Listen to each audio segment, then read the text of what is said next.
Senhor Presidente, Senhores Vereadores, Senhores Deputados, com grande perplexidade ouvimos o PCP e o PS ontem dizer que votariam contra esta proposta por não ter nada a ver com a cidade de Lisboa.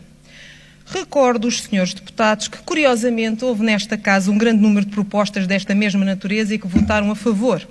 Alguns exemplos. Contra a perseguição judicial por razões políticas de membros da Generalidade da Catalunha, o massacre dos palestinianos por autoridades israelitas, massacre da faixa de Gaza, condenação e preocupação por políticas migratórias norte-americanas, solidariedade ao autarca italiano Domenico Lucano e muitos mais outros votos em que tanto um como o outro votaram a favor. Onde está a vossa coerência? Quer-me parecer que isto é um claro sinal de que os senhores deputados precisam urgentemente de memofante porque essa memória está uma desgraça. E é de memória que estamos aqui a debater hoje.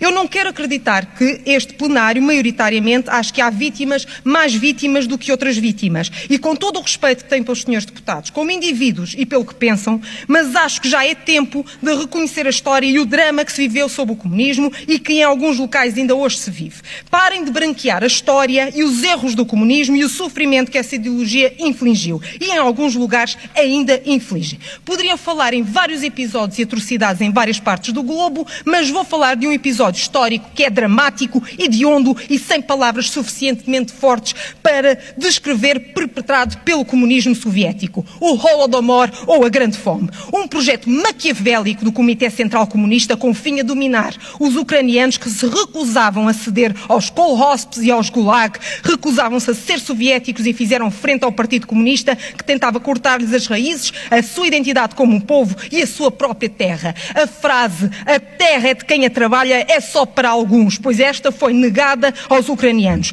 Tudo o que eles cultivaram entre 1932 e 1933 foi-lhes retirado e vendido ao exército alemão ou consumido pela parte russa soviética. Forçaram a fome a milhões, cujos números são ainda incertos devido ao bloqueio russo aos arquivos, mas estimam-se cerca de 10 milhões de vítimas só de fome. É por causa deste período negro da história universal que nasce um mito com fundo de verdade que os comunistas comiam crianças. Sim, houve canibalismo. Sim, aos milhares. O desespero da fome levou à loucura. E se virem os documentos da época, penso que os senhores deputados não sabem ler russo, se virem os documentos da época, percebe-se que essa fome foi provocada de forma intencional. Por exemplo, a carta de 15 de março de 1933 do secretário-geral do Partido Comunista da Ucrânia, Stanislav Kosiev, a insatisfatória evolução das sementeiras em numerosas regiões prova que a fome ainda não levou à razão muitos kolkhosianos.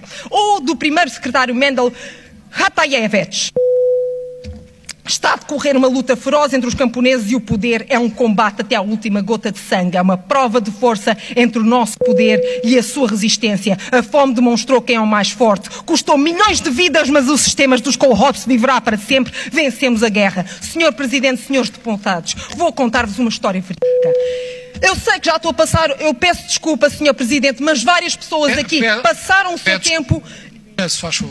Terminar. Vou contar-vos uma história verídica. Imaginem o que é uma criança de 9 anos viver junto à floresta onde conseguiu obter alguma comida, ver chegar outra menina de 10 anos numa cidade faminta, dizendo que fugia da própria família porque percebeu, conforme desaparecia cada um dos irmãos mais novos, que havia comida da mesa. Também, para não ser a próxima, fugiu. A menina que vivia na floresta era a minha avó materna, que ainda hoje é viva, lúcida e tem muitas outras histórias macabras do que foi o Holodomor para contar. O canibalismo, senhores deputados, foi ao ponto a que as políticas comunistas levaram um povo. O episódio do Holodomor é tão hediondo como o Holocausto. Aliás, qualquer outro sistema repressivo é igualmente condenável. E eu pergunto-vos, afinal, qual é o sistema ditatorial que ainda existe que os digníssimos senhores deputados do PCP não apoiam? Pelos vistos, nenhum. Ou os senhores deputados não querem reconhecer a história, ou para vós há vítimas com pedigree, mais vítimas do que outras. Mas eu não comungo dessa ideia e não é com o meu voto que irei compactuar com branqueamentos históricos. Disse.